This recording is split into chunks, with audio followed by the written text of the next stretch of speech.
Welcome to What Lies Beyond with your host, Matt Coburn. Conversations on consciousness science, the paranormal, and the post-material future.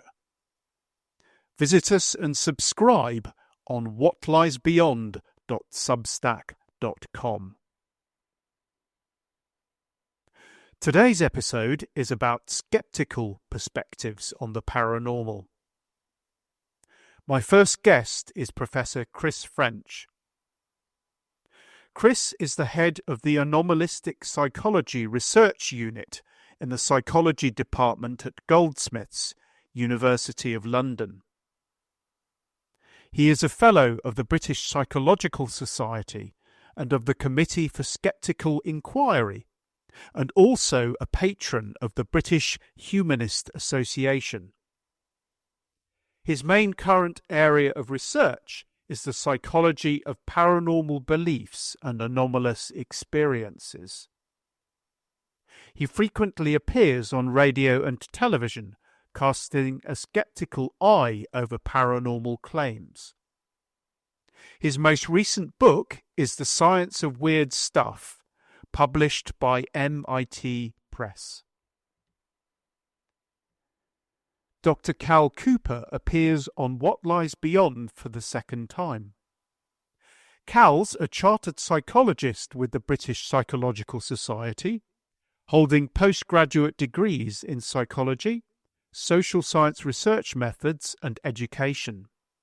He has a long-time association with the University of Northampton and is based there as a senior lecturer in psychology. In this episode, Chris talks about his transition from paranormal believer to skeptic. We then discuss anomalistic psychology, which attempts to find ordinary psychological explanations for the apparently paranormal. We also discuss problems with replication in parapsychology, which means that some researchers seem to find positive results in their experiments, but others don't. Our discussion demonstrates why multiple perspectives are important, and why anomalistic psychology can make a crucial contribution to our understanding of paranormal experience.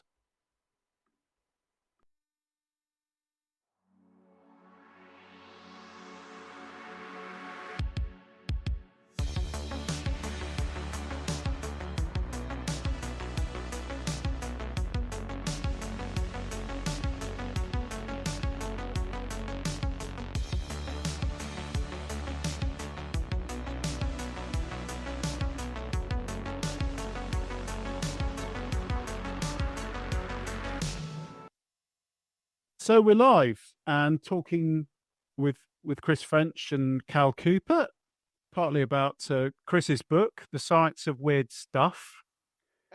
And yeah, I know. Okay, so I noticed in the introduction of this book, you mentioned that you actually begun as a believer and you gradually shifted to skepticism. So could you walk us through a little bit of that process? Yeah, sure. I mean, it wasn't really all that gradual. It was I can tell you exactly what turned me into a skeptic. But up until kind of certainly well into young adulthood, including going through a kind of a psychology undergraduate degree, I was still a believer in the paranormal after that. And just to kind of, like I mentioned a couple of examples to support that. As a PhD student, I was doing my PhD at Leicester, on EEG and hemispheric differences, all proper science. And it was while I was there, well, on the one hand, one thing that happened was, like a lot of postgrads, I would earn a bit of extra cash by giving talks at the local adult education college. I used to go in on the first night, ask what they would like. I would give an overall view of psychology and say, what would you like lectures on? I must have had a lot of time on my hands in those days. And they'd say, oh, this and that, the other, and I'd go away and prepare a lecture on it. And they wanted a lecture on parapsychology. So I went away, prepared this lecture that was totally uncritical, not a skeptical view in sight. And I'm sure they were probably all sitting there thinking, well, he's doing a PhD. He must know what he's talking about. Well, no, I didn't. But to that extent, I was a total believer in a lot of this stuff. It was only when someone recommended a particular book by James Alcock called Parapsychology, Science or Magic. It was reading that book that I realized there was another way of looking at all these issues, all these topics. And I found it very persuasive. So that's really where it started. So it wasn't really so gradual. It was very quick. There were lots of mentions in the references to a publication called The Skeptical Inquirer, which I'd never heard of, but I started subscribing to that, realized that there were skeptical books out there by the likes of James Randi and Martin Gardner and various others. And the whole wonderful world of skepticism opened up before me. But then it was very much just a hobby. It was a side interest. It wasn't something that was part of my academic career at all. I started at Goldsmiths in 1985. Initially did just a couple of lectures, now from a skeptical perspective on parapsychology, just 1 2-hour lecture. 10 years later, realized that I knew enough to be able to put on a whole option. It was psychology, parapsychology, and pseudoscience. And along the way, I was publishing little bits and bobs here and there. But one of the interesting things was, I was discouraged, really. I was made very clear to me by a former head of department that my interest in the weird stuff was tolerated but not encouraged. And this is from a skeptical perspective. So I have huge respect for those people who are happy to wear the label parapsychologist and say, we think there might be something in it, because they will put up with, 100 times more prejudice in university circles than I did. And even they got raised eyebrows. Why are you interested in this stuff? It's all nonsense, which is a silly argument. For a long time I had a kind of twin track of my research interest in the kind of weird stuff, plus more respectable, conventional subjects within psychology. And eventually I decided it was the weird stuff that really interested me. And so I dropped the other stuff altogether, more or less. And I wish I'd done that earlier, really, with the benefit of hindsight. But hey-ho, there you go. I got there in the end. But yeah, so although the kind of conversion to skepticism was pretty quick, the kind of, it grew from there, as I say, from a side interest, just basically being kind of, my research interest and what I'm known for, if I'm known for anything, as being a kind of official skeptic, that side of things did take a while to grow. So that's quite interesting, because what you're saying is that even though you have this flip from belief to skepticism, you still remain fascinated with this field of human experience. Can you tell me a little bit about why it remained fascinating even after that sort of flip? For a lot of people, it's interesting when you look at the kind of, the people that we think of as being kind of the skeptics around the world, that you've got those two different groups. You've got the people like myself and Sue Blackmore, who were once believers, and you've got the likes of Richard Wiseman, who, he was never a believer, but he always found this stuff fascinating and interesting. A lot of horror writers, a lot of fiction writers who are really into the genre of ghost stories and so on. They're total skeptics, but they just love the genre. And I think there is just something inherently fascinating about it. So that fascination kind of doesn't go away if you change your mind about the kind of reality status of these things. But also, I found it really interesting, the kind of insights I thought it gave in terms of trying to understand these things from the point of view of cognitive biases, neuropsychological phenomena, etc., etc. So that, again, it kind of, for me, it kind of enriched my interest in the area rather than detracting from it. So there's a couple of things to pick up there. I understand what you say about horror writers. It's like, for example, Ramsey Campbell, who you may or may not know. He's he writes extremely good and creepy ghost stories, but he's also pretty much on the skeptical side of things. The second thing is you're beginning to talk about anomalistic psychology, and I'm going to bring Cal in here now just to explain a little bit about what anomalistic psychology is, I think. Okay, thank you very much. I'm honoured because I didn't write the book. Chris did, and it's his territory. But I did explain it at the Greenwich Skeptics in the pub, and Chris was happy with the definition. So I'd say there's three different ways in which we can look at anomalistic phenomena. One of them is through the lens of the science that Chris has certainly promoted the most, and people are very familiar with because of the Goldsmiths, University of London.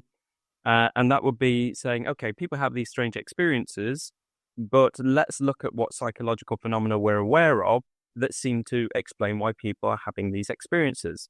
Now, that doesn't entirely exclude challenging some claims, because Chris absolutely has done experiments to challenge certain claims.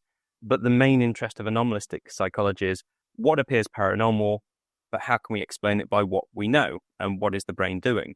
Parapsychology, stepping to one side, accepts that and is fully interested in conventional explanations and looking at psychological mechanisms.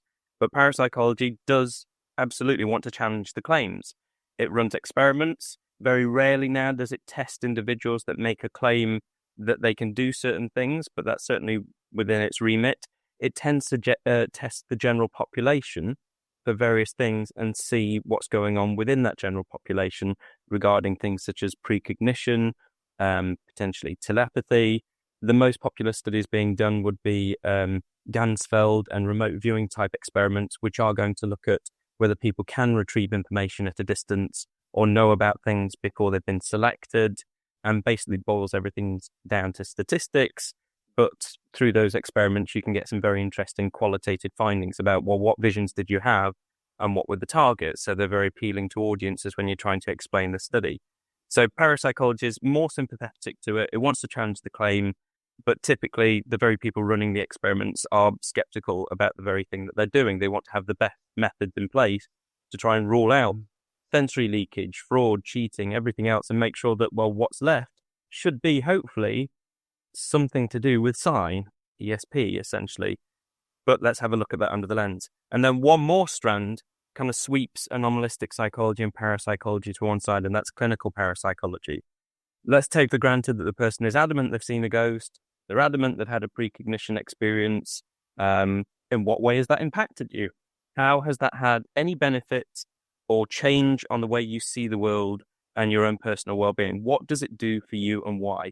So that often focuses on bereavement type experiences, but there's been a lot of work on the counseling setting and psychotherapy for people that have had day-to-day premonitions or synchronistic type events. So those are the main three strands. So hopefully, again, Chris, I've explained anomalistic psychology satisfactorily, or at least somewhere around there. Yeah, no, I was quite happy with your definition there. I mean, essentially, as I often say in my talks, with anomalistic psychology, it's basically a working hypothesis to say, well, okay, let's just assume that paranormal forces don't exist, and see if we can explain the weird experiences that other people have. But it is a working hypothesis only, because basically, the reason for doing this stuff is, well, if nobody even tries to explain these things in non-paranormal terms, well, we're not going to come up with paranormal explanations, are we? So ideally what we like to do is try to come up with those kind of explanations, and then, if we can, try and put those explanations to the test. Now in practice, there's been a kind of two streams of research still. Don't cross the streams. Two streams of research. On the one hand, most of what we do fits that kind of skeptical approach to the paranormal, but we also have a lesser stream where we directly test paranormal claims. In other words, where we are actually doing parapsychology. And I am kind of unusual, possibly even unique as a skeptic, in arguing that parapsychology is not a pseudoscience. No, certainly not at its best, it's not. It's a real science. And I'd like to think that when we're testing these paranormal claims, we're doing it scientifically. Therefore, we're doing science, Yeah, absolutely. I mean, there's a few things to pick up there, but I think I'd like to move to, there is a range of anomalous and strange experiences that actually we can explain quite well in terms of ordinary psychology and neuroscience. So I was very pleased to see that your book had a chapter on sleep paralysis, which is a particular interest to me. I think I said in my email, because particularly when I was younger, I suffered from sleep paralysis a number of times, and I even had some quite quite strange mixed one, which seemed to be a little bit sleep paralysis, a little bit out of body. So Right. just explain for our audience what sleep paralysis is and how it works. Well, basically, I mean, in the kind of mildest version of sleep paralysis, it is basically what it says on the tin. It's a temporary period of paralysis between sleep and wakefulness, either going into sleep or coming out of sleep. And that, if it happens, is fairly common. It's a bit disconcerting, but most people wouldn't find it any more than that. However, it can be associated with other symptoms that can make it an absolutely terrifying experience. And the standard list would be you might have a very, very strong sense of presence, often very malign presence. So even if you can't see anything or hear anything, you're absolutely convinced there's something in the room with you. And again, you can't move, so that adds that extra layer of terror to it. But you might actually hallucinate. You can have hallucinations in kind of all the sensory modalities. But you might kind of hear voices or footsteps or mechanical sounds. You might see lights or dark shadows moving around the room, or even monstrous figures. Often people get a sense of a difficulty breathing, a sense of pressure on the chest, and the hallucinations will sometimes kind of match that insofar as you might kind of see some old hag or a demon trying to throttle you or whatever, you know. And as I say, I get sent a lot of first-hand accounts, and even though these are coming from people who have accepted that it wasn't real, it was a hallucinatory experience, it's still absolutely terrifying. It's scary enough reading them, let alone experiencing it, because when it's happening, it feels incredibly real.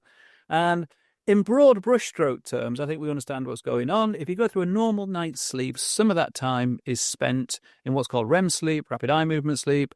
That's the phase of sleep which is typically associated with vivid dreams. And during REM sleep, your muscles are actually paralyzed, presumably to stop you acting out the actions of the dream. Putting it simply, sleep paralysis episodes, it's where it's as though the brain wakes up, but the body doesn't. So you get this interesting altered state of consciousness. It's like a hybrid between normal waking consciousness and all this dream imagery coming through into normal waking consciousness.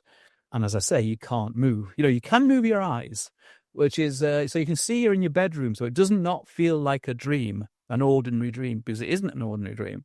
And the result can, as I say, it'd be absolutely terrifying. What happened? Could you give us a bit more detail on your experiences?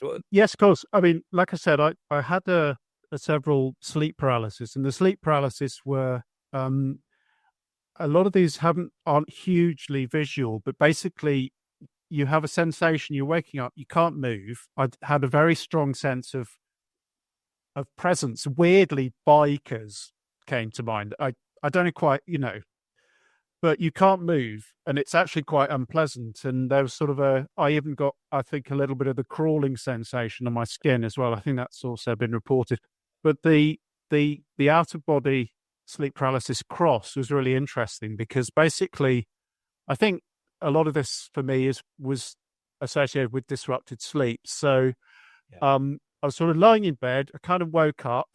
I kind of had a moment or two about sleep paralysis where I couldn't move. And then suddenly it felt like my body was whizzing down this sort of dark, sort of dark landscape, like a bit like at night at 1,000,000 miles an hour. And I thought, oh, wow, this is like a roller coaster. But it was honestly somatic. It's not just like a dream. It's very, very like it feels your body's going somewhere. Yeah. And then it faded the moment I felt my back against the sort of mattress. Right. So it was like that. It just faded away. And that's why I find, say, Sue Blackmore's theory of disrupted body image in at least some out-of-body experiences quite plausible, because I thought that's exactly what seemed to happen. My brain went, oh, where am I? I'm a big fan of Sue's approach, and it does, there are lots of different ways that you can kind of, that basic idea that it's about disruption of sensory integration from, coming from different senses and so on, makes a lot of sense. And you can disrupt that sensory integration in lots of different ways, either virtual reality people are using to do it, or obviously drugs do it. direct cortical stimulation. It kind of seems to be, to me at least, a kind of satisfactory model. It's the best one available, certainly at the moment. Bring Cal in and ask about any possible paranormal elements to these experiences. Do you think there's any reason for looking for anything additional, Cal, or do you think? I think from remembering the lectures that we've got in the parapsychology module, I mean, we don't teach anything particular on sleep paralysis. It comes in now and then as a possible explanation for why people are having experiences. But thinking about the OBEs, out-of-body experiences, and the NDEs, the near-death experiences, and what we've got in those lectures, because some people feel during sleep that they're having a bit of an out-of-body experience. I think the closest thing I can bring in to say, well, would there be anything else to look at in sleep paralysis, would be when someone has perhaps retrieved information they seemingly shouldn't know about. So a person that looked into that was Carlos Alvarado. I think with out-of-body experience experiments, at the time he did that survey, which was mid-90s, there were only 5 studies that he could find, and he was very good at finding such studies. Only 5 that seemed to suggest an ESP element. So I don't really know of anything specifically, but that would be it. If there's something additional beyond what we've just mentioned that seem to be very satisfactory explanations, it would be that, during sleep paralysis, they've seen a vision of someone that has passed away or someone they don't know, and they say something, it's very specific, and they go and look into it, and it turns out to be correct. So our question is, well, where has that information come from? It might be that. Yeah. I mean, again, I think that's perfectly reasonable. And I mean, Sue Blackmore has kind of made several suggestions as to why that might sometimes happen, without, obviously, paranormal factors being involved. I mean, one of the points I'd made just before we leave that topic maybe would be, given that there are some people who claim that they can induce an out-of-body experience more at will. Now, my challenge there, I like to kind of keep these things as simple as possible. Let's just get one of these people, just one, get that person to sit in a chair, have an out-of-body experience, and tell us what's behind the locked door behind them. And if you got one person who could do that reliably, well, it's game over. The skeptics have lost. It's shown that it's not just a hallucinatory experience. Now, that's not happened. I'm all in favor of people trying to do it, but I'm still waiting. We've still got some people about that make that claim that they can do that. I think the better ones, if you remember I think it was a bit of a heyday for the ASPR, so the American Society for Psychical Research. It was between the 70s and 80s. They had people like Ingo Swann, Pat Price, Keith Harari, and Alex Tannis. They were all being tested under their OBE protocol that they got. So they got a Gansfeld lab, a sensory perception lab, and then 4 rooms away, they got this optical illusion device with a strain gauge in the room, and they were wired up to look at their heart rate. There was very early and crude EEG there. And the person they tested the most, who also got tested for the same stuff at Maimonides Medical Center, was Alex Tannis. And they did repeated experiments where they were looking at, could he perceive 4 rooms away an optical illusion device, a spinning disc that had 4 quadrants, 5 colors, 5 symbols, and you had to identify all 3. What's the quadrant? What's the color? What's the symbol? And if something else is entering the room, would it affect the strain gauge? They claim to report within their paper that during strings of him getting hit, so he's getting quadrant, color, and symbol right, and getting statistically significant results, that they're getting strain gauge activity. And then they tested this with members of the public off of the streets of New York City, and no one could get anywhere near, any interesting hit rates at all. And they would struggle to get 1 right, let alone all 3. No one got strain gauge activity. So the really interesting studies where, just like you've said, Chris, that kind of person you would want in modern day settings where we've got all the technology that we've got to say, right, you've been doing this for allegedly 20 years successfully. Let's stick you in the lab and have a go at this. But I know very few people that make that claim now. I could name them, but then we'd be putting them to the challenge. I think I'll give you the names, Chris. You should reach out to them directly. But look, I mean, as again, I know this is often seen as being a gimmick, and to some extent it is. But if any of those people really think they can do that, there used to be $1 million on offer from the James Rand Educational Foundation. There's now $500,000 on offer. I mean, we tested somebody a couple of weeks ago who was going for that challenge. I mean, again, typically what those challenges involve is, first of all, having to pass a preliminary test carried out by people who the ones with the money know and trust. And so over the years, we've done lots of those tests, both for the James Randi Educational Foundation and kind of others more recently. We're willing to kind of put our money where our mouth is on this. And anybody who says, oh, well, I'm not interested in the money, well, give it to charity then. There's a lot of good work that could be done. Well, You know, I could do with $500,000. well, exactly. That'd be quite handy, yeah. Maybe give some of it to charity, you know. No, but, you know, Well, yeah, we need that one. 10%. You know, that one white crow is all we need to potentially the you could prove that paranormal forces exist. You can never prove that they don't, you know, and so you know, because obviously it could always be that, well, they do exist, but you've just not looked in the right place, or you've not done it in the right way yet.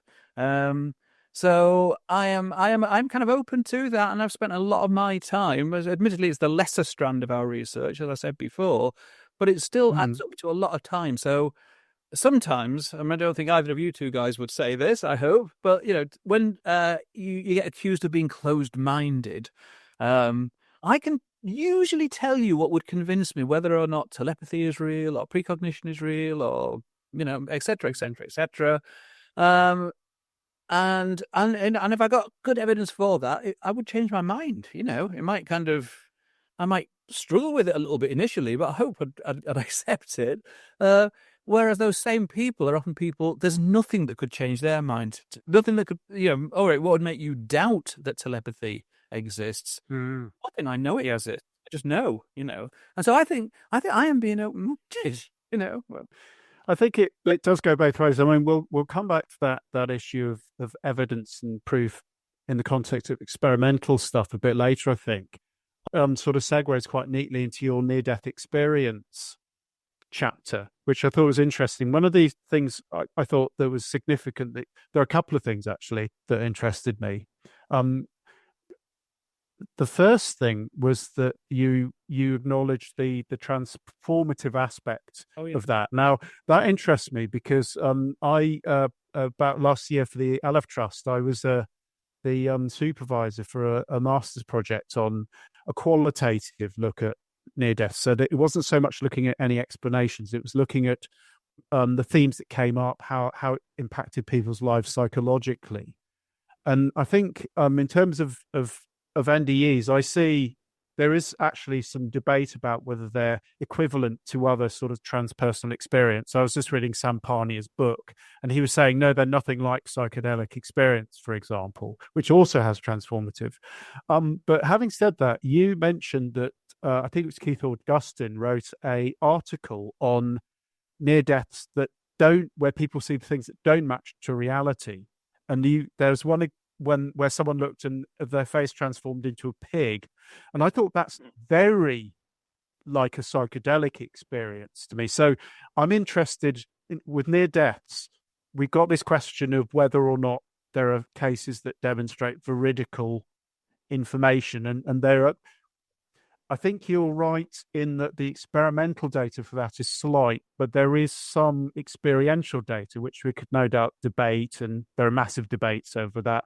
But for me, I thought, let's have a look at this from a different angle. Let's have a look at what this does for people's lives and how it allows psychological transformation. So I think this is it. It's if you just say, well, it's a hallucination, or it's proof of life after death, I think you're missing that additional dimension. Do you think that's fair?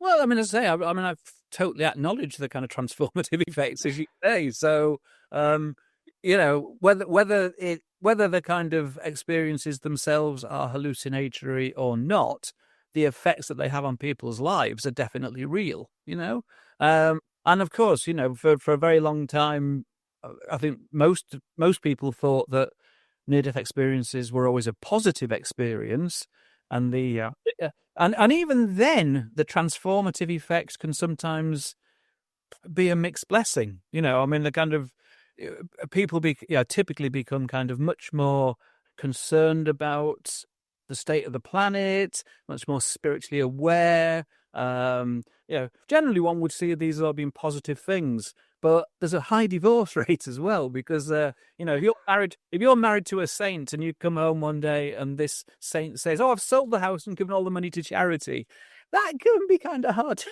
deal with. And so it's even the kind of positive stuff can be a mixed blessing. So there's that on the one hand. I don't deny the transformative effects at all. I think they generally are, certainly for the person who's had the experience, they are positive. Of course, for a long time we thought that the near-death experience was always a positive experience, and then became aware of the fact that sometimes it's not. And for those people who have a negative experience, again, it's transformative, but in a very, very negative way. Fear of death shoots up through the ceiling. Obviously, if you think a glimpse of some horrendous afterlife that eventually you're going to... Yeah, sort of hellish. Yeah, that's not great. Yeah.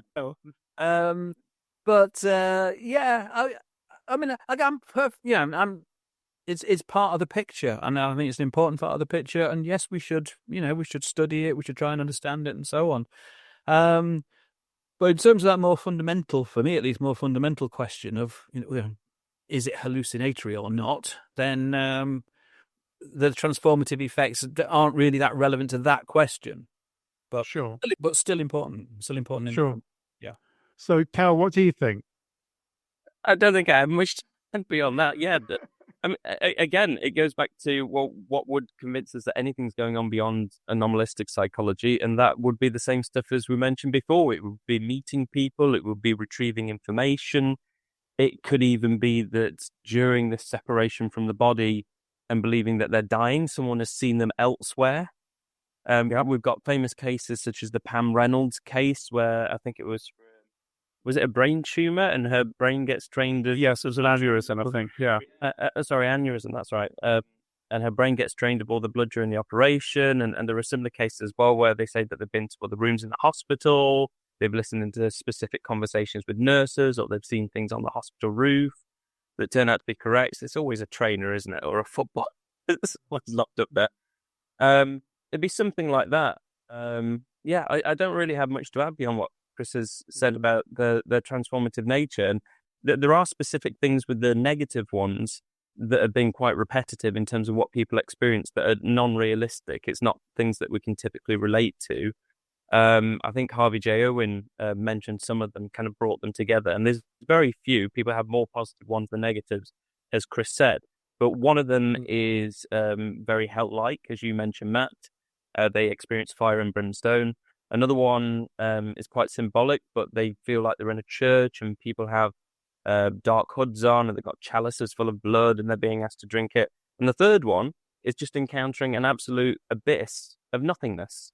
It's just darkness. They're aware of their thoughts, but not their body. There's nothing there. I suppose it's like being trapped in a flotation tank. So I can relate to that. Yeah, 100%. I mean, I think one of the things that I noticed with the chapter you wrote, Chris, which actually concerned me a little bit, and I've read similar critiques before from Sue Blackmore, that I think there's some evidence of some, maybe not distortion, but perhaps, I'm trying to think of ways to put this charitably, possibly positive spin on some of the potentially evidential cases on the side of the near-death experience researchers.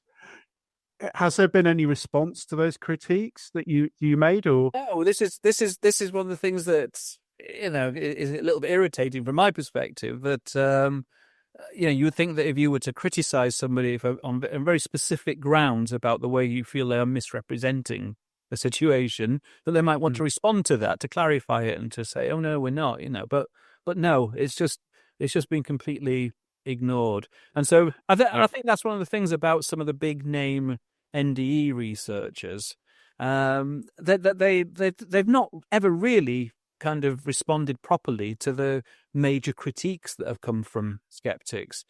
If they think they've got adequate responses, fine. And and obviously I'm not tarring everybody with the same brush here. But again, you get this on both sides. I mean, yes, this is something we agree about definitely, that there is a definite tendency to see all of the kind of failures of logic and reasoning in the people you're arguing with, but never to see them on your own side. They happen on both sides. Some of these Maimonides research has been misrepresented by skeptics. It's been, and again, let's just not do that. You can.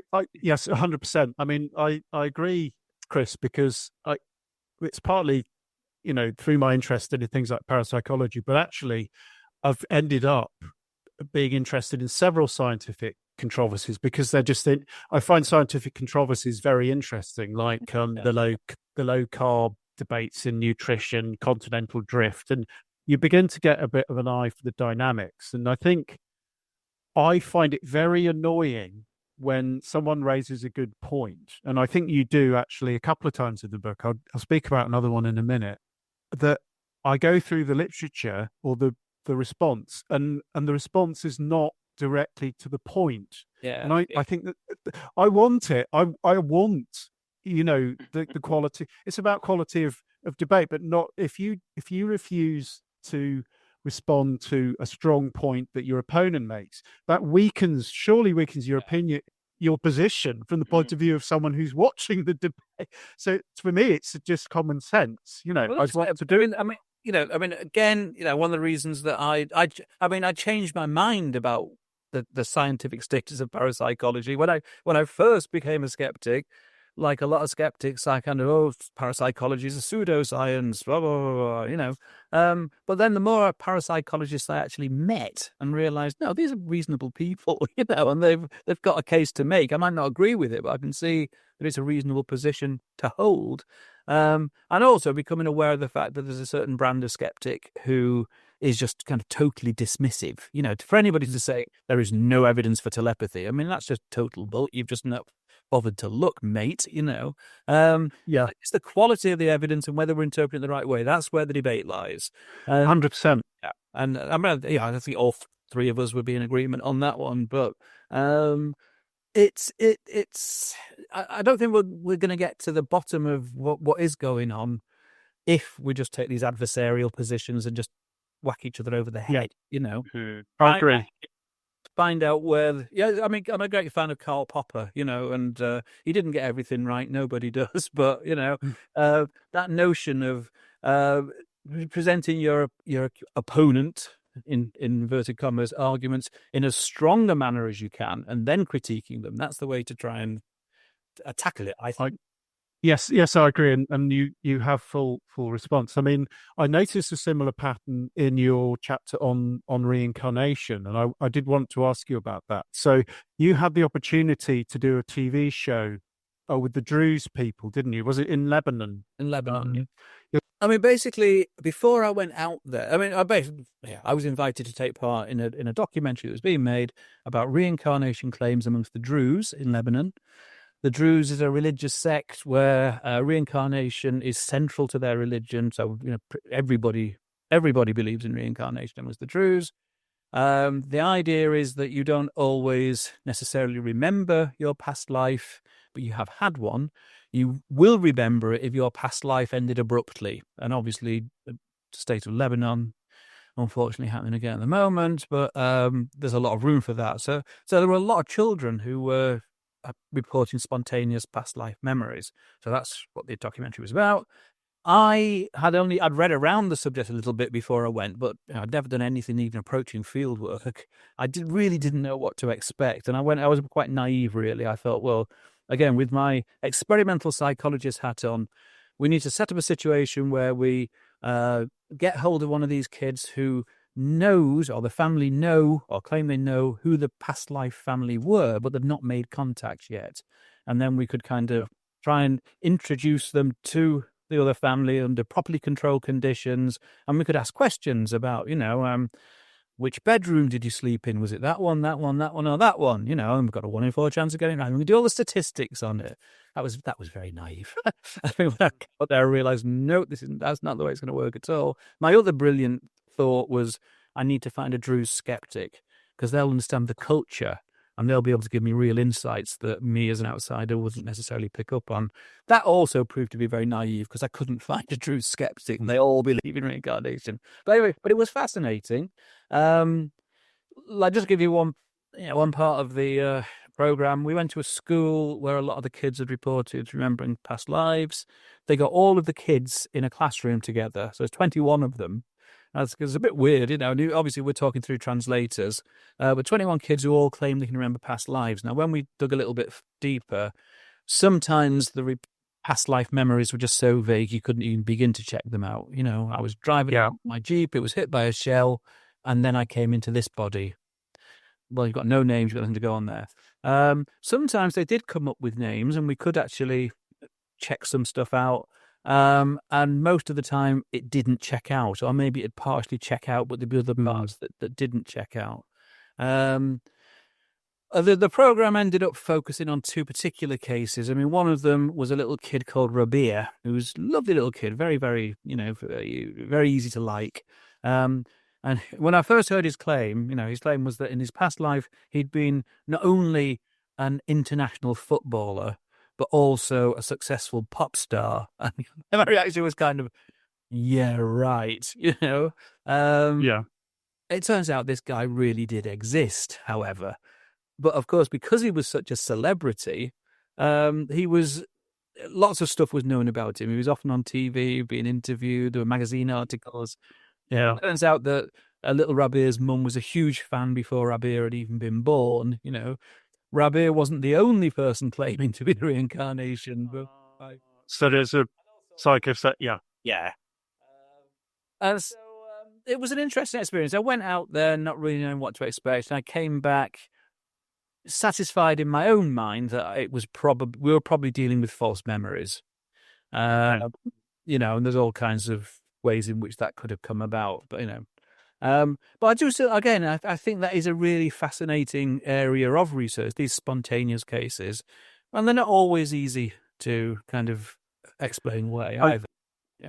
So I agree. And actually, I did Jim Matlock's online course, and it's really good because he's got a huge wealth of academic material, and for each case, he actually says, how do you think we can explain this? Is it social construction? Is it psychology? Is it reincarnation? And I think it's important to do that large body of material justice. And I won't lie, I think some of the cases give me a slightly creepy feeling. Yeah. But at the same time, when I read them, I think I actually said this in the 14 times, I found myself being neither believer nor skeptic, because the cases are kind of quite nuanced and complex, and I find that a lot. But in terms of your chapter, I thought that there was a point you made which I haven't seen adequately responded to, and that's basically what you're kind of implying, that the reincarnation researchers seem to cherry pick the best, and if you've got a whole class of Druses claiming the reincarnation, there is the possibility of a selection effect there. Now, I think that might be testable, but I haven't seen yet, and I could be wrong, it could be out there, an adequate response to that particular critique. Yeah. I looked for one, but I couldn't find it, and I'd actually like to see that. Well, I mean, I can fully understand why the people who are putting all this time and effort into trying to find cases, even if it's just a few cases that they feel cannot be explained any other way than reincarnation, they're going to concentrate on the very few cases where there are lots of correspondences between what's being said by the child, they were talking about children, and the past life, the past life that we're dealing with. That's perfectly understandable, but it is also somewhat misleading. It's like, as I say, the obvious analogy is like if you only referred, when you're talking about a particular psychic, to a few claims of what was going to happen in the future that came true, but you ignore the 10,000 that didn't. Well, clearly you're not getting a clear picture of whether or not there really is something going on there. And it's kind of directly analogous to that, because we found that, as I say, most of the cases, we started off with quite a big number of kids, but it very rapidly dwindled down to just a couple that had really interesting stories. And okay, this was for the purposes of a TV program. I'm not claiming that I've got this vast. It was not my main area of research at all, but it did actually. It did make me believe, certainly in those cases, that we were actually dealing with false memories. And again, the other point I make in the chapter is, I could see the advantages to the Druze in holding on to the belief, whether it's true or not, because over the millennia, the Druze had often been persecuted. They had a reputation for being fierce warriors. They're the only people who believe in reincarnation, whereby when you die, you are immediately reborn in a newborn baby that's been born at that very second. They're the only. There's lots of variations on reincarnation beliefs, but that meant they were very fierce warriors. So, their battle cry was "Tonight in my mother's womb." So if I'm killed tonight, I'll be immediately reborn. On top of the fact that Druze are only supposed to intermarry with other Druze, so they're already very close community in that sense, lots of familial links.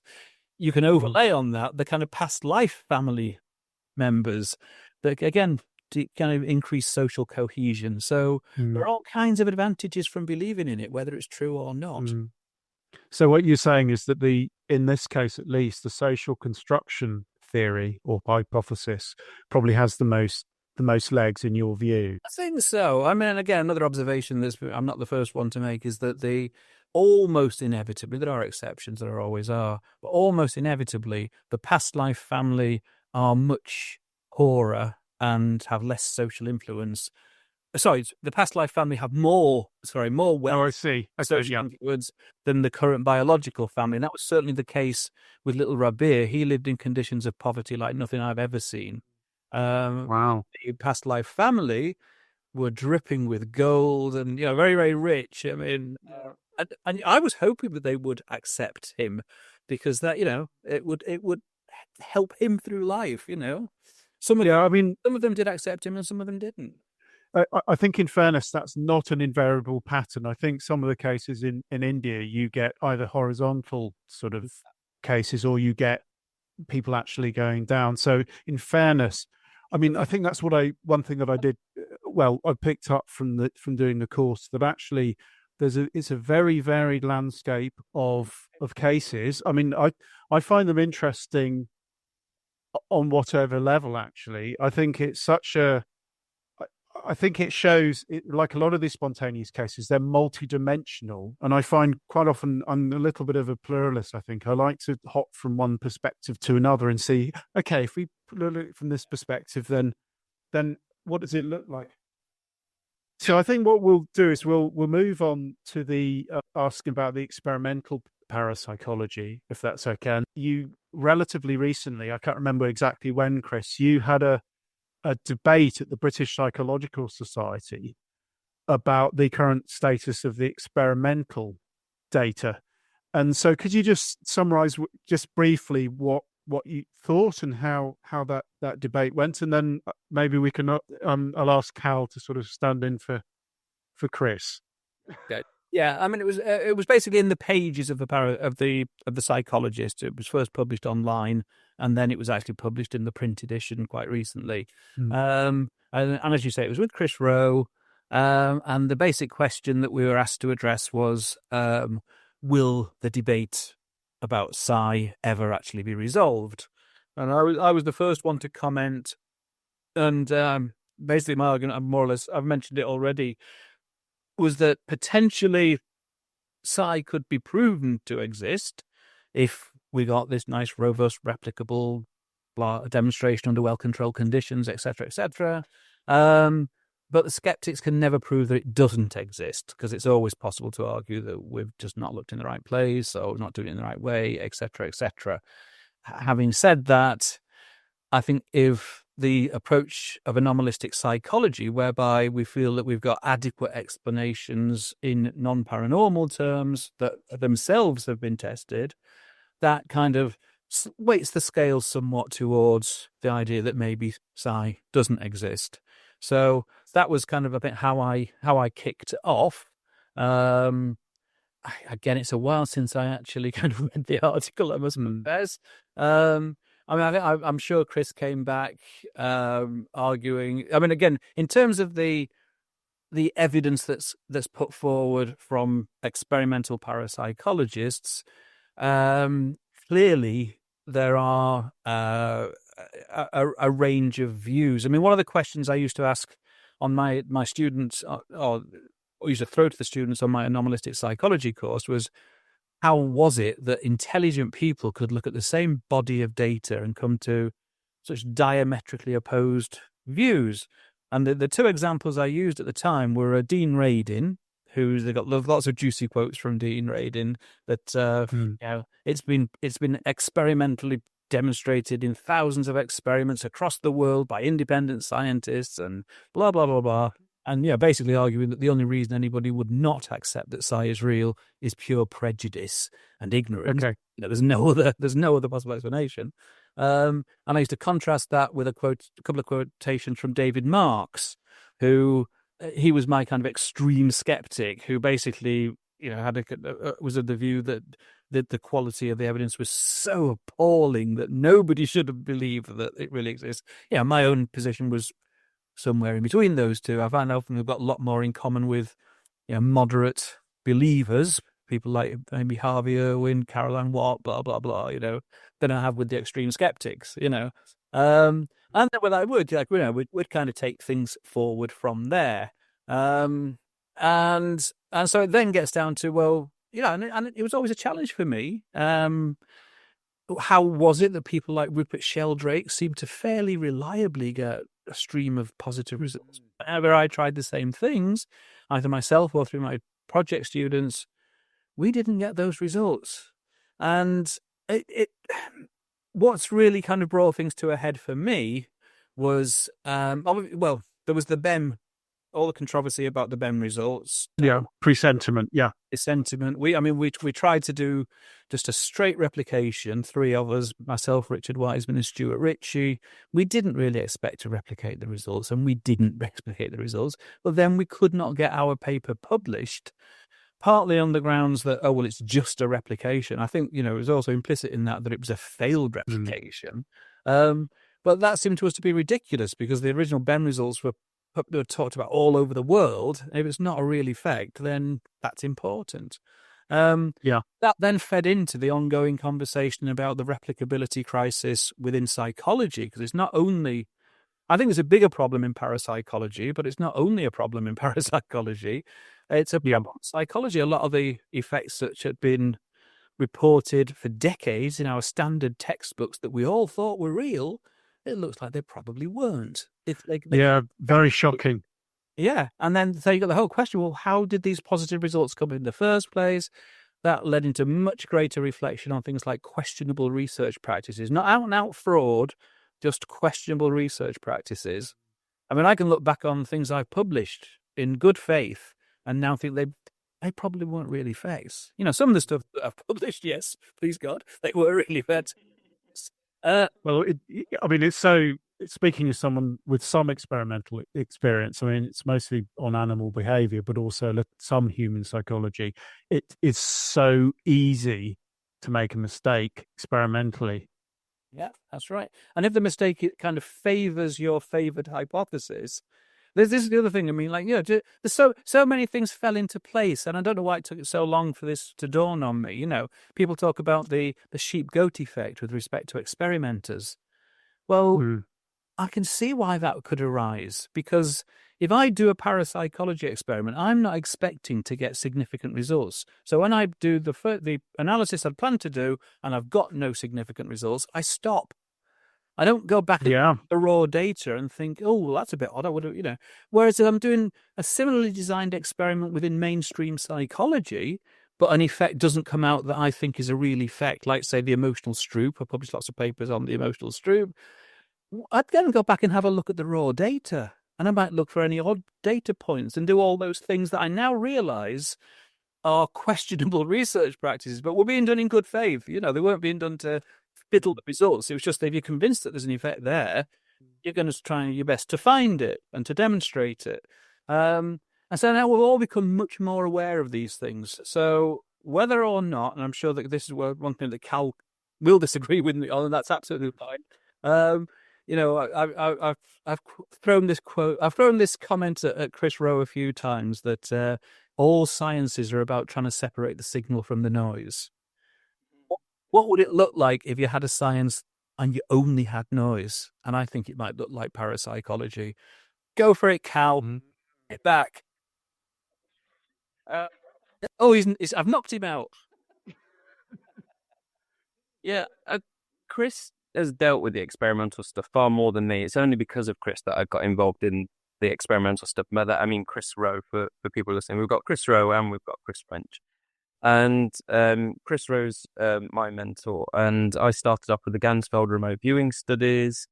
I was very much involved in parapsychology when the BEM stuff came up, and I was with Chris French and Richard Wiseman at Edinburgh when the first of those replications were coming out, and they were failed replications. They favoured the null hypothesis and going through them. And so I sat back and listened to this, and I got the exact same thing as well, where it didn't really make sense to me. You got, very intelligent people saying that, more and more have been done now, and the meta-analyses are showing that it's in favour of BEM's work. The same similar, very intelligent people as well were also saying, look, how many replications have been done, and it's shown that nothing's going on. You've got these people all reaching different conclusions on the exact same thing, where it should be written in black and white as to whether something is demonstrating something or it isn't. We've had Chris French at the University of Northampton before for guest lectures. We certainly need him back because of his new book now as well. But the students did once say, what out of everything in parapsychology does interest you the most in terms of the data that it's churning out? And Chris, at the time, maybe you've changed your mind since then, you said Gansfeld is producing really interesting results. And I think with that, I've spent most of the time with Gansfeld. And overall, it's produced some really quite compelling results, though admittedly, we could add some more kind of controls into the methods that we're doing. We could develop it a lot more. As Chris said, we could work together a lot more with the more outsider skeptic community to bring in some of their opinions on what's going on. We've just done the recent flotation tank stuff, and I've still not been happy that it's a sort of a 25% chance where you're looking at 4 potential video clips afterwards, and one of them is deemed as the target and the other 3 is the decoy. And so I think one of the next ones is trying to get more participants, so increase the power, but have less options and go down to just a 50-50. Some other studies have gone up the other way, where they've had 6, 8 or more targets, so there's even more decoys as well. It keeps on shifting, just saying what is actually the perfect balance in all of this, really.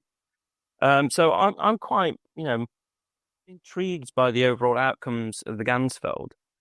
And there's the ones that are quite compelling as well. I mean, there's the Etzel-Cardenia paper where he summarized a number of different kinds of studies. But then that led to the controversy of the Reber and Alcott reply, and then there was the Brian Williams reply after that, and it just kept going on and on and on. So we just have these two camps of people that just have absolutely opposing views to something that should it be black and white in terms of what the data is saying it's not showing a significant result is one thing. It's another thing as well to say that, the data can't be possible. So it can't be, what you think it is. It sends us into a bit of a minefield, really. But I agree with what Chris says. It seems a bit like just noise when we get to that level, that it's really hard to actually extract anything from it. I mean, just to follow up a little bit on that. I mean, like, for example, let's take the BEMS Experiment 9, the precognition one we tried to replicate and failed. And then, a recent meta-analysis that BEM was actually a co-author on looked at all the attempts to replicate all of the stuff that had been in the original BEM paper and found overall that there wasn't a significant effect there. So where the skeptics were looking kind of unreasonable and they won't accept this data, it turns out that now even BEM, if he's accepting his own analysis, I know that he's not in a state to do that these days, sadly, but it's like there isn't a real effect there. And then there was the Transparent Psi project, For any listeners who aren't familiar with this, because it did not get very much publicity at all, it was the largest ever attempt to replicate one of Behm's findings, the one that on the basis of the meta-analyses was supposed to be the most reliable, robust effect. It was a multi-lab effort involving many, many thousands of data points. Combined, the data set that was produced was far bigger than all the other previous attempts combined. It used a Bayesian analysis, so they could say what were the chances of actually getting an effect, or in fact, they could also conclude whether or not there might genuinely be no effect. It was designed by a committee, a panel of people. I was one of the people that was involved in commenting on the design. It was so tight. It was really, really, it's the best parapsychology study I have ever seen. And it found nothing. No, so what happened? No headlines around the world. No, I very rarely hear parapsychologists even mentioning it, and yet you can guarantee that if that had got positive results, the news media would have exploited it, and that is kind of fairly typical. Well, the opposite way, Chris. I was really surprised. You got the Bigelow awards for the best essay for evidence brought together in Life After Death, which then moved through to this challenge where he wanted live experiments. Millions of dollars going into it. I didn't think that got very much publicity at all. But at the same time, it didn't get much criticism either. I thought, come on, one or the other, either sing and dance about it or criticize this. And it didn't seem to get either, as far as I could see. And I was involved in it. And I thought, why isn't this getting more traction?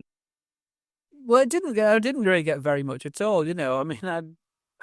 I can't stand why more parapsychologists don't try to kind of replicate Rupert Sheldrake's stuff, because Rupert seems to have this knack of producing, delivering the goods time after time, compared to most parapsychologists, where it's much more patchy. And in some cases, there are famous examples of people who went to their graves believing that psi is real, but could never actually demonstrate those effects themselves. It seems to be the nature of the beast, But I can't understand why with this kind of stuff that Sheldrake does, which is often kind of quite low tech.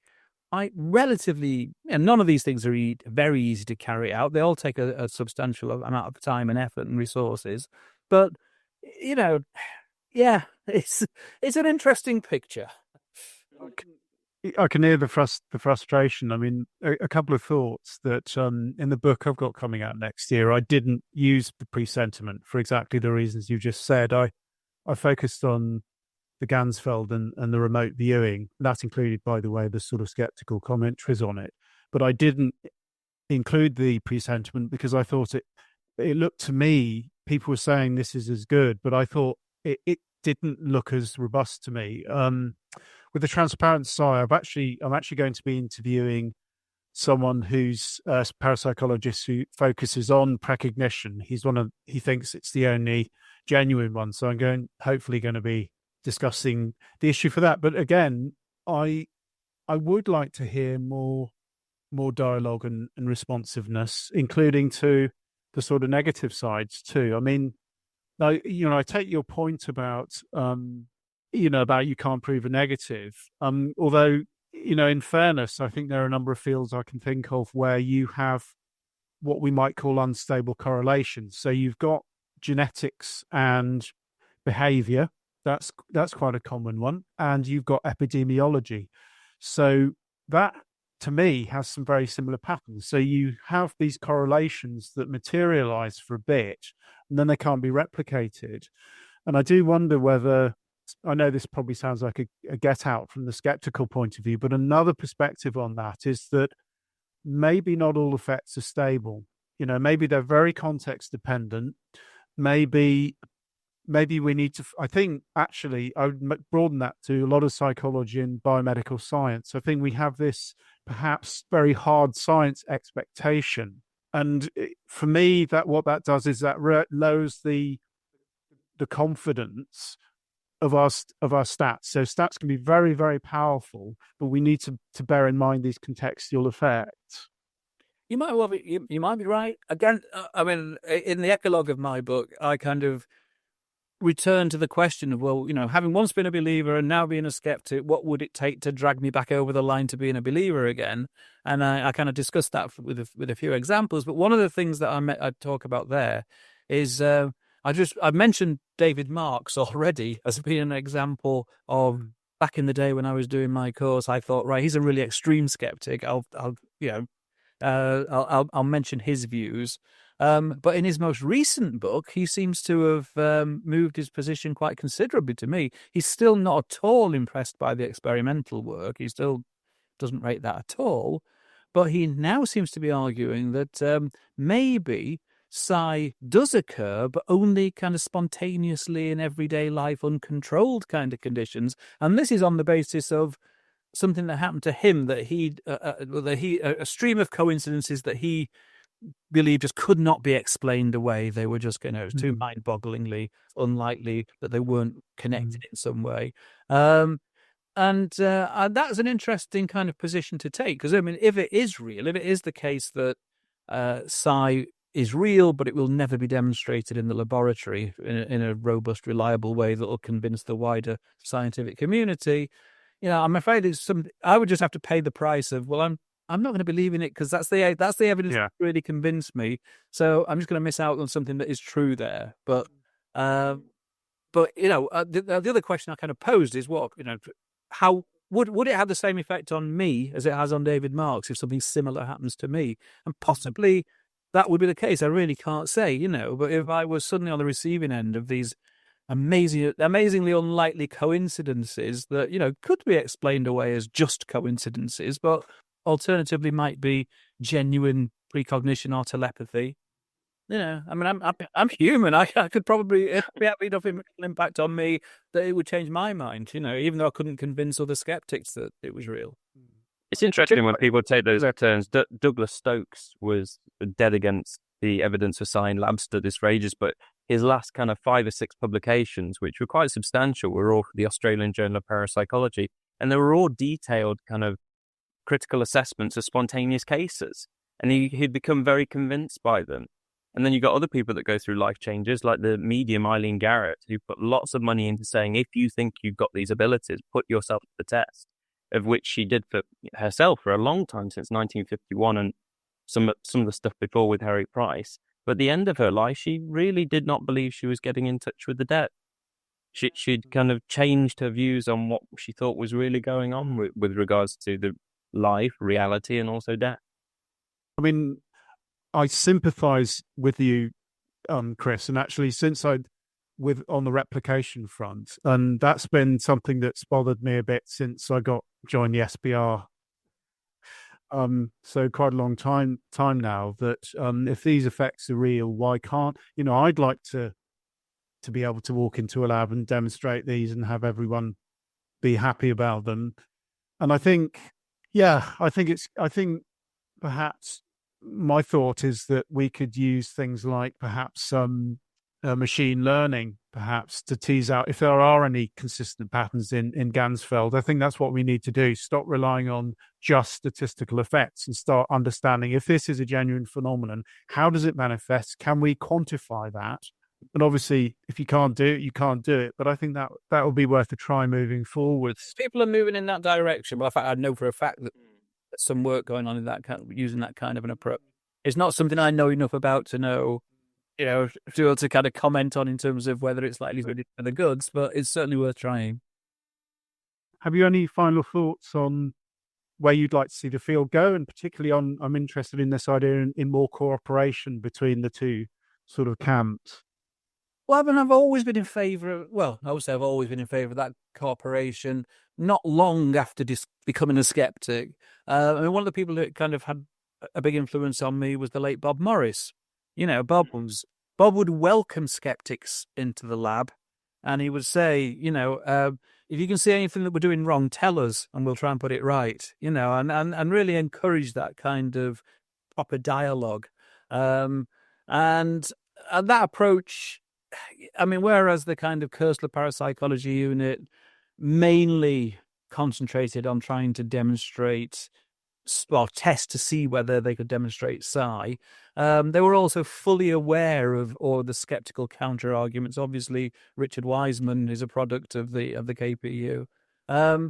And really, what we were doing in the Anomalistic Psychology Research Unit was the same, but with just a different emphasis. More of our effort was on the kind of anomalistic psychology approach and relatively less on parapsychology. But recognizing that, although, yes, if I had to bet my house, I would bet against the existence of paranormal forces. I might lose my house. That's the way I kind of feel at the moment. But I am all in favor of people like Cal and Chris Rowe and various others doing the best quality work they can to put that side of the question to the test as well. And I don't know. I like it going back to the kind of debate that I had with Chris Rowe.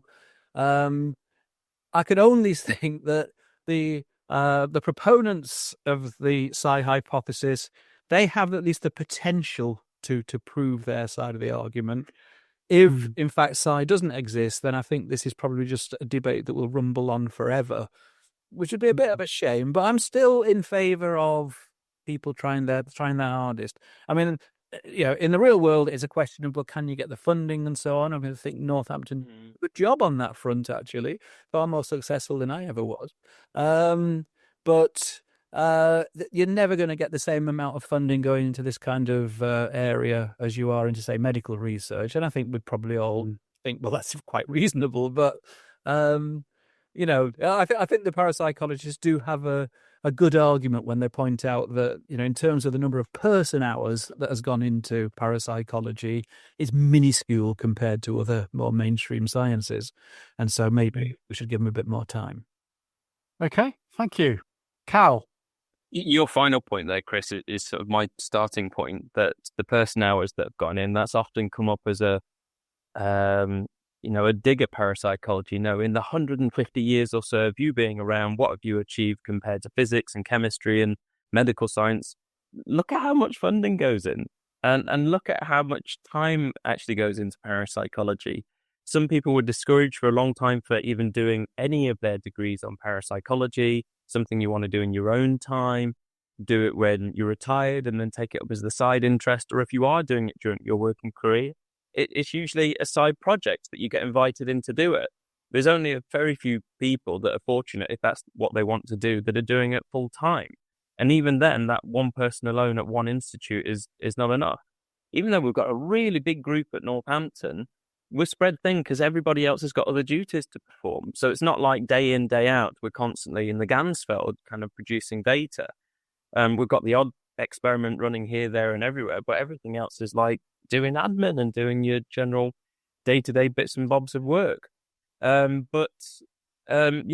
totally agree that we need to kind of join forces a bit more, kind of the outside skeptical community. I totally follow Bob Morris's idea that if people have got an idea of what's going on and how they think the research should or shouldn't be done, then give us a sensible kind of direction as to what you think we could impose on the existing experiment to improve it.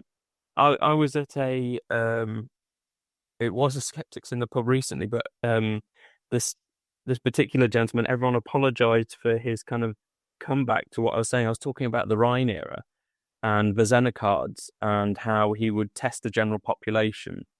And then he wants to take those that were really good scorers. And we're not just talking, 7 or 8 out of 25, where chance is 5. He was looking for people over 10 out of 25 and more. Some of his best scorers were getting like 14 out of 25. And so he selected these and kept experimenting with them. And the gentleman in the audience said, you don't understand stats correctly. In a general population, a general distribution, you'll naturally get people that will score really well at Xenocards. They will get those kinds of high numbers. And you'll get people that will get below that as well. And I said, but if we've got controls in place, they shouldn't be doing that over and over again. That's not the law of statistics. Something else is intervening, because the law of statistics would say 5 out of 25. He got very angry. And I thought, that's not skepticism. You've kind of missed the point of stats and the experiment here. And so the other skeptics there it turned into such a wild debate. It got angry more than critical. And those are studies from the 20s and 30s, so we're long past those kinds of things. If we don't sit down and debate, we're not going to get very far. If people just get angry about what they see and stuff, I've even had people walk out of house parties because they got angry that I was dealing with parapsychology. There's no evidence for any of that. It's not a real job. Come on, we're going, grabbing their partner's hand and off they went. How can you get so angry? How can that be your response rather than actually listening and talking about method and good data and science? So, yeah, my view is debate, collaboration, some really good critical thinking, name calling and so forth. But we've all seen at some point an outright denial that, someone has had an experience or whether a science exists or not isn't really going to get us very far. I like the stuff that Chris has started doing a while ago, but again, time and money took over. It was taking a neuroscience spin on people claiming they had mediumistic abilities at the Arthur Findlay College to see that during readings, what was actually going on. And that was taking things in a nice direction. Even the book Beyond Physicalism was starting to kind of argue this nice kind of segue of parapsychology and neuroscience complementing each other. But I feel that that's the point at where we are. I think we've got lots and lots of replications of the Ganzfeld, but it needs to take a new direction now rather than just doing more and more and more replications. Yes, I agree. And just sort of offering my own concluding thoughts. I think it's been really informative, actually, not only reading your book, Chris, but also having this dialogue. And I think just from doing it, I've seen that it's actually really, really, really valuable. I'd like to see more of it. So thank you both. Thank you, Chris French. And I do recommend Chris's excellent book, the title of which I'm not going to say because of podcast restrictions, and Cal Cooper. So thank you very much to both of you.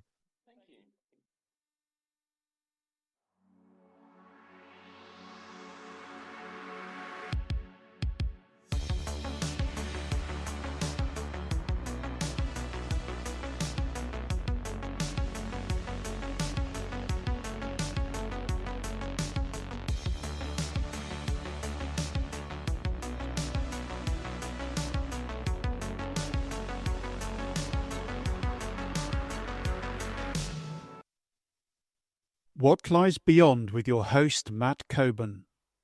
Conversations on consciousness science, the paranormal, and the post-material future. Visit us and subscribe on whatliesbeyond.substack.com.